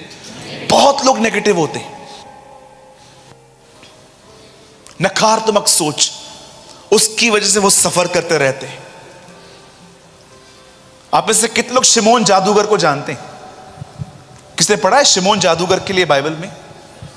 वो एक जादूगर था। पतरस के पास पैसे लेकर आया, बोलता है मुझे भी ये वरदान दे। थैंक गॉड पतरस ने रख नहीं लिया। पतरस ने कहा तेरा पैसा तेरे साथ नाश हो। जानते हो उसके बाद पतरस ने क्या कहा? तेरा मन सीधा नहीं है, सीधा नहीं है, तू टेढ़ा नहीं है, तेरा मन टेढ़ा है। कुछ लोग इतने ज्यादा अपने आप में जुड़े हुए रहते हैं, मतलब अगर पास्टर बाजू वाले घर में आया और उनके घर में नहीं आया, नेक्स्ट डे चर्च नहीं आएंगे। क्या हुआ भाई, आप क्यों नहीं आए? ओ हम नहीं आएंगे। क्यों नहीं आओगे? पास्टर ने जय मसीह नहीं बोला। Praise the Lord. हमारे पास एक बहन आई, ट्रस्ट मी, मैं मजाक नहीं कर रहा हूं, सच बोलता हूं। हमारे चर्च में एक बहन आई, उससे बोला प्रेमानी सर मैं आपके चर्च में आ सकती हूं? मैंने बोला most welcome with one question. अब आ सकते हो, एक सवाल है मेरा, पुरानी मंडली क्यों छोड़ी? वहां के लोग अच्छे नहीं हैं। क्या हुआ? क्या किया उन्होंने? क्या किया? आपका पर्स मार लिया? क्या किया? नहीं, वहां के लोग अच्छे नहीं हैं। क्यों? प्रेज द लॉर्ड नहीं कहते, जय मसीह भी नहीं बोलते। मैंने बोला मेरे कलीसिया में पांव मत रखना। मैंने बोला क्यों? मैंने कहा आपको दिक्कत है लोगों से, आप उस चर्च को छोड़ के क्यों आए हो? क्योंकि आपको लोगों से दिक्कत है। मैं लिख के देता हूं, 15-20 दिन के बाद आपको मेरे लोगों से भी प्रॉब्लम हो जाएगी। हम एक ऐसी मंडली न बनाएं जिसमें हमें लोगों से शिकायतें हों। एक ऐसे व्यक्ति बने जिसको अपने आप से शिकायत हो। मैं उनको हमेशा कहता था, मैंने उनको उस दिन भी कहा, आप अपने नेचर से परेशान हो क्या? अगर आप अपने नेचर से परेशान हो, आओ हमारे चर्च में, we have a wonderful fellowship. लेकिन अगर आप लोगों की वजह से यहां से वहां फिर रहे हो, कुछ नहीं होने वाला है। डीएल मूडी साहब के पास एक आदमी के कहता है मुझे कोई सिद्ध कलीसिया बताओ जहां मैं जाऊं। उन्होंने कहा एक है, लेकिन तू मत जाना। बोला क्यों? बोला जिस दिन तू पैर रखेगा वो कलीसिया असिद्ध हो जाएगी। जिस दिन तू जाएगा ना वो कलीसिया अनपरफेक्ट हो जाएगी। हम अनपरफेक्ट लोगों में क्या ढूंढ रहे हैं? परफेक्शन। ऐसे मत बनिए। इससे पहले कि मैं बंद करूं, मैं आपको एक बात कहना चाहता हूं। पुराने नियम में परमेश्वर ने अपने आप को चमत्कारों के द्वारा प्रकट किया, पर याद रखना नए नियम में परमेश्वर अपने आप को आपके स्वभाव के द्वारा प्रकट करेगा।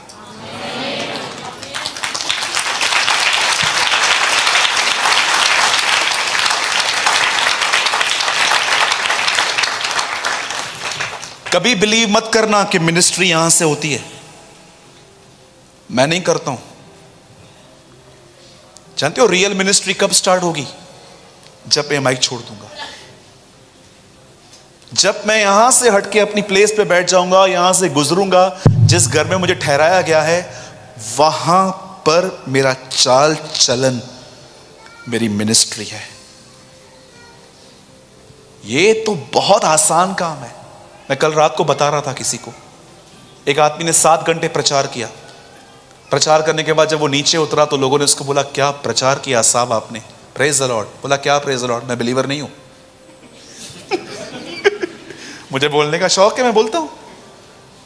हमारे बॉम्बे में ऐसे लोग हैं, जहां भी कैमरा खड़ी हो जाएगी बात करना चालू हो जाएंगे। 77 में ये हुआ, 79 में ये हुआ। लास्ट में हम लोग उनको पूछते हैं भाई तू बोलना क्या चाहता है? कुछ भी नहीं, मैं 2.5-3 घंटे रोज बोलता हूं। ऐसा बोलने का शौक है। बोलना जिंदगी नहीं है। जॉइस मेयर कहती है न्याय के दिन तुमसे ये नहीं पूछा जाएगा क्या बोला गया, वो ये देखेगा कि क्या किया गया। एक परमेश्वर के महान जन ने कहा उस दिन तुमसे ये नहीं पूछा जाएगा कि कितना किया, पर वो ये कहेगा क्यों किया। पुराने नियम में इंपॉर्टेंट था चाल चलन, नए नियम में इंपॉर्टेंट है मोटिव्स। किस वजह से किया? अपना नाम करने के लिए किया? बोलो यीशु मसीह की जय। कितने लोग मेरी बात समझ पा रहे हैं? मेरे भाइयों, मेरी बहनों, वचन को समय दो।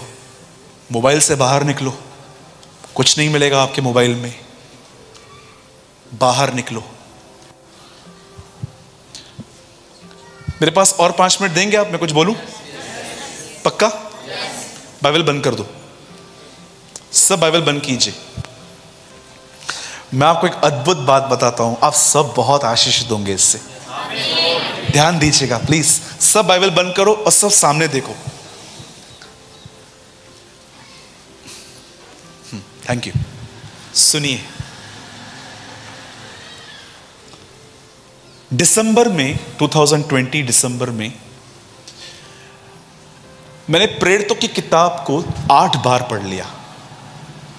एक्ट्स ऑफ द एपोस्टल्स को, प्रेरितों के काम की किताब को 8 बार पढ़ा। और जब मैंने उस किताब को पढ़ा, मैंने परमेश्वर का एक माइटी मूव देखा। इट मींस परमेश्वर का जो काम करने का जो तरीका था। आप जानते हैं, एक एक आदमी पर हाथ रख के पतरस के लिए प्रार्थना करना आसान नहीं था। जानते हो पतरस ने क्या किया? उससे बोला एक काम करो, सब बीमार हो ना, धूप में लेट जाओ। एक एक के ऊपर हाथ रख के प्रार्थना करने का समय नहीं था उन दिनों में।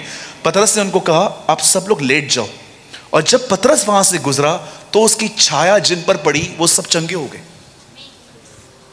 पौलुस ने लोगों को अलाउ किया कि जितने भी लोग बीमार हैं और घर से नहीं आ पा रहे हैं, एक काम करो, करीब आओ और रुमाल लो और मेरे बदन से कपड़ों से स्पर्श करके उन पर डाल दो। मैंने इस बात को देखा कि कई बार फिलिप्पुस जमीन पे नहीं होता था। बाइबल बताती है प्रभु का आत्मा उसे उठा ले जाता था। एक अपनी छाया से ठीक कर रहा है, एक अपने कपड़ों से ठीक कर रहा है, कोई कहां से कहां जा रहा है। क्या ऐसा हो सकता है कि आप एक आदमी से मिलो यहीं पास में और वो चंडीगढ़ जा रहा है और आप उसको बोल रहे हो मैं भी आपके साथ बैठूं, मैं भी चंडीगढ़ जा रहा हूं, और वो कहता है ठीक है बैठ जाओ, और आप उसको जीसस के लिए बता रहे हो और जैसे चंडीगढ़ आ गया वो आपको कह रहा है मुझे बपतिस्मा दे दो। फिलिप्पुस से एक खोजे ने कहा मुझे बपतिस्मा दो। कोई छाया से ठीक कर रहा है, कोई इससे ठीक कर रहा है, कोई उड़ रहा है, किसके बदन से स्पर्श किया जा रहा है। क्या प्रेरितों के काम में 3000 लोगों ने एक साथ बैप्टिज्म लिया। जब मैं सारे वचनों को पढ़ रहा था, मैंने प्रभु से पूछा प्रभु मैं ये मानता हूं कि ये काम अभी भी होते होंगे, पर प्रभु आज ये काम कम क्यों हो गए? बेदारी क्यों रुकी हुई है? रिवाइवल क्यों नहीं आ रहा है? क्या कारण है? आप जानते हो मुझे परमेश्वर ने बहुत दुआएं करने के बाद मुझे एक उत्तर दिया। मुझे प्रभु ने एक बात कही, तू जानता है मैं वही हूं, पर कलीसिया इन दिनों में अपनी सामर्थ क्यों खोई है? इस वजह से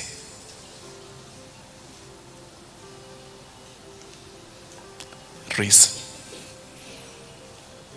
ये रीजन है। परमेश्वर ने अपनी ताकत नहीं खोई है, कलीसिया ने अपना फोकस खोया है। ये कारण है कि लोग आज डिप्रेस लाइफ जी रहे हैं, उनके पास सामर्थ नहीं है। चलते चलते लोग फोन पे लगे हुए रहते हैं, रात को लगे हुए रहते हैं, दोपहर में लगे हुए रहते हैं। देखूं फेसबुक पे कितने लोगों ने कमेंट किया, कितने लोगों ने लाइक्स किए, कितने लोगों ने ये किया वो किया वो किया। सारा दिमाग इसमें घुसा हुआ है। ये आज कारण है कलीसिया के ठंडे होने का। प्रभु मेरा गवाह है, मैं इस चीज को तब तक नहीं लेता जब तक मुझे कुछ जरूरी काम नहीं है। आज मैं आप में से हर एक से पूछना चाहता हूं, कहीं इस चीज की वजह से आप ठंडे तो नहीं पड़ गए हो? जरा सोचिए। मैं इंस्टाग्राम पे भी हूं ब्रदर, मैं फेसबुक पे भी हूं, मैं व्हाट्सएप पे भी हूं, मैं ट्विटर पे भी हूं, ये भी हूं वो भी हूं, कोई प्रॉब्लम नहीं है इसमें। मैं ऐसे लोगों को जानता हूं, करोड़ों रुपए हैं उन लोगों के पास, प्रभु में है, पर उनका मन उन बातों में नहीं है। जानते हो प्रॉब्लम कहां पैदा होती है? जब आपका माइंड घुसना स्टार्ट होता है उन चीजों में। आजकल लोगों ने इतने गैजेट्स रखे हैं खुद के पास, हर बार बार अपना फोन चेक करेंगे, बार बार सेल्फीज। तो देखिए आजकल हो क्या गया है।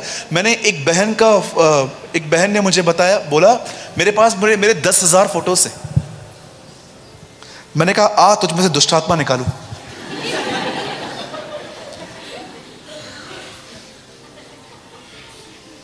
जहां जाएगी वहां खड़ी हो जाएगी।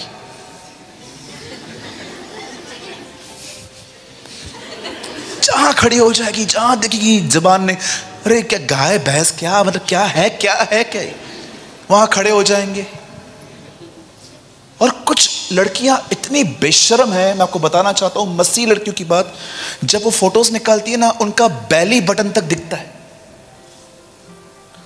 और शर्म की बात है, ये अपने आप को मसीह कहती है। बहुत सारे भाई देखिए पैंट नीचे उतर रहा है, जॉकी दिख रहा है, अंडरवेयर दिखता है। Come on, be a man of God. परमेश्वर का जन बन भाई, आप परमेश्वर की दासी हो। ये सूट होता है अननेसेसरी अपनी बॉडी को रिवील करना, और ऊपर से वचन, आई एम फीलिंग ब्लेस्ड। आजकल नया ट्रेंड आया है, फोटो खुद का, ऊपर वचन। ऐसे नीचे नीचे दिखेंगी बहुत सारी बहनें, और ऊपर लिखा रहेगा उसने मुझे अद्भुत तरीके से बनाया है।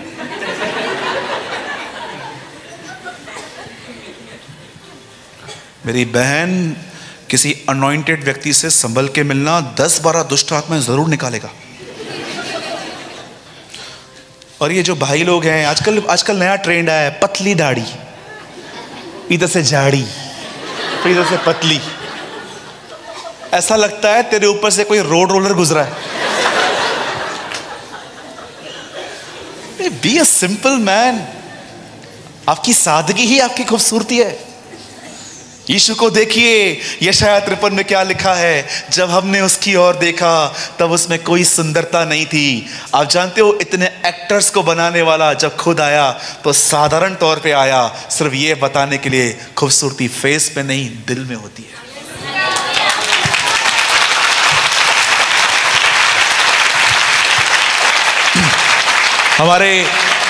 हमारे एक चर्च में एक भाई है, उसके यहाँ से सब बाल गुम हो गए, बीच में, खाली बीच वाले बाल यहाँ से गुम। वो मुझे बहुत बोलता है ब्रदर मेरा शादी कैसे होगा। मैं उसको बोलता हूँ तुझे सबसे आत्मिक लड़की मिलेगी, जो तुझे ऐसे देखकर तुझसे शादी करे तो मतलब सच में आत्मिक है वो। यस, हमारे बॉम्बे में एक कहावत है, girl marry a salary, boy marry a beauty. आजकल लड़कियां सैलरी से शादी कर रही हैं, और लड़के किससे शादी कर रहे हैं? खूबसूरती से। ट्रस्ट मी, बायोडाटा में देखो क्या क्या लिखते हैं, गॉड फियरिंग, वेल सेटल लड़का चाहिए, गॉड फियरिंग चाहिए। और जब शादी हो जाती है तो मालूम पड़ता है गॉड फियरिंग तो छोड़ो, ये गॉड फ्री फैमिली है। Totally free, God free family. इनको किसी बात की चिंता ही नहीं है। चर्च लगती है 10 बजे, ये लोग 11:15 निकलते। हाँ, ट्रस्ट मी। पॉल वॉशर ने कहा जरूरी नहीं है कि आपको उसी कलीसिया में जाना है जो आपके घर के करीब है। उसने कहा उस कलीसिया में जाओ जो बाइबल के नजदीक है। यस, प्रेज द लॉर्ड, बोलो यीशु मसीह की। Be a simple. ये क्या दिख रहा है? कवर करो अपने आप को। आप मसीह बहने हो, आपको ये बात सूट नहीं करती। मैं नहीं कहता हूं कि आप गंदे हो, नो, मैं कहता हूं पौलुस की लैंग्वेज, ये हमें सूट नहीं करता। Be simple, be sober. कभी भी इंप्रेस करने के लिए, लोगों के लिए कुछ मत कीजिए।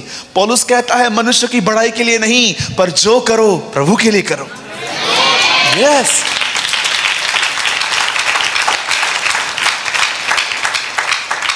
पतली दाढ़ियां, मोटी दाढ़ियां, फिर यहां पतली दाढ़ियां, बाल देखो पता नहीं क्या क्या बन के रहते हैं, इधर से गुम, इधर से गुम। बीच में हमारे चर्च में एक लड़का आया, यहां से ग्रीन बाल,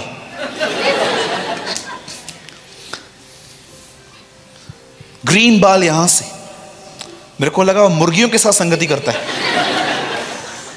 मैंने लास्ट में उसको बोला, मैंने कहा मुर्गियों के साथ संगति करते हो क्या? तो ये क्या है, ये क्या है?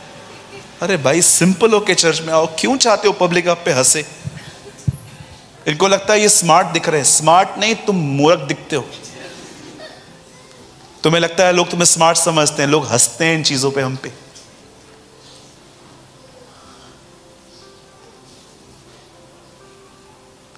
मिस्र से निकले हैं, पर मिस्र हम में से नहीं निकला है ना।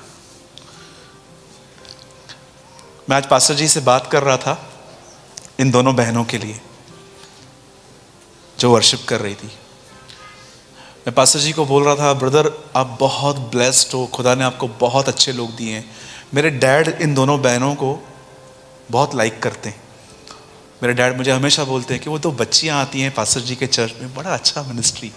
आप जानते हो मुझे इन दोनों बहनों में सबसे अच्छी बात क्या लगती है? सादगी, बड़ी सादगी। मेरी प्रार्थना है खुदा इस तरह के पास्टर्स और इन दोनों के वर्शिपर्स को हर चर्च में रखे।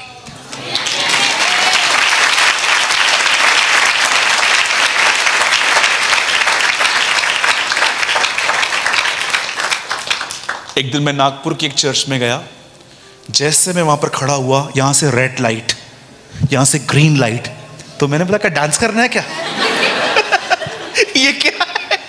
बोला ब्रदर हम अपने जवानों को खींचने की कोशिश करते हैं। ऐसे ऐसे कर रहा था। मैंने बोला इससे, यहां से ग्रीन लाइट, यहां से ये लाइट। मैंने बोला ये क्या है, बसंती डांस करने की क्या है क्या आखिर ये सब? उन्होंने बोला हम जवानों को इस तरह खींचते हैं। मैंने कहा नहीं भाई, तूने जानते हो ये क्यों तूने ये सब किया है? एक्चुअली तूने परमेश्वर की सामर्थ खो दी है और अब तू संसारिक तरीकों से लोगों को खींचना चाहता है। आपको लगता है अगर आपके कलीसिया में अगर पास्टर आपको अनाउंस करें कि कल हमारी मंडली में यूहन्ना बपतिस्मा दाता प्रचार करने वाले हैं, लेकिन उसके कपड़े ठीक नहीं होंगे, आप में से कौन नहीं आएगा? मैं आके बैठूंगा, क्योंकि मुझे पता है बात कपड़ों में नहीं है, बात जो उसके अंदर है वो है। Watch the devotions.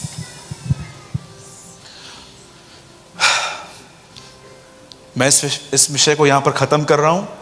आप में से जो भी लोग अपने लाइफ में ओवर थिंकिंग से बाहर आना चाहते हैं, इसे रीड कीजिए, इसे पढ़िए, दिल लगा के, मन लगा के, जितना अधिक समय आप परमेश्वर को दे सकें आप प्लीज दीजिए।